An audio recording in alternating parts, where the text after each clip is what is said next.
This performance of the Third Symphony, Kaddish by Bernstein, is part of the London Symphony Orchestra's centenary celebrations of Bernstein. And there is a real relationship here. Bernstein conducted the London Symphony Orchestra memorably on several occasions. There are members of the chorus the older members of the chorus, who sang it with him, with the London Symphony Chorus, sang the Chichester Psalms, sang other pieces with him. And so there is a real reason for the London Symphony Orchestra and Chorus to have a Bernstein celebration. Indeed, everybody else is doing one as well.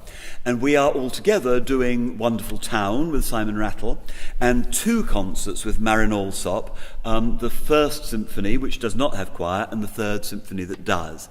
And it's particularly good to do it with Marin Alsop because she was a pupil of Bernstein's, and so, if you like, we're getting it from the horse's mouth, if I may be so rude about Marin.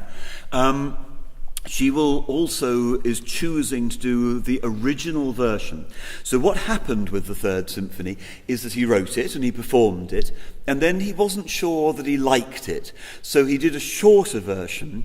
The piece is narrated by a famous actor, and he thought that the first performance had too much talking in it, and he also took the opportunity when he revised it to tighten up the music.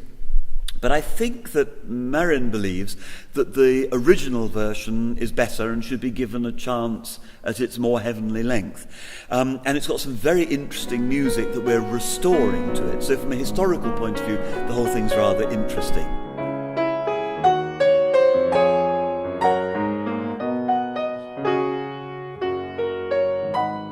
So Bernstein's Third Symphony is difficult because it has lots of different music in it.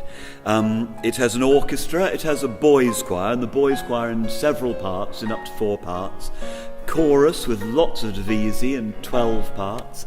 A soloist and a narrator. So it's one of those big things that's quite a big event to put it together. Then from the choir point of view, a lot of it is unaccompanied, so very, very unhelpfully. The orchestra will give us our first note and then simply sit back and listen to us, and then join us 5 minutes later, as it were, checking that we're on the right pitch. So there is quite a lot of work to do on intonation, so it's beautifully in tune. A lot of it's very fast.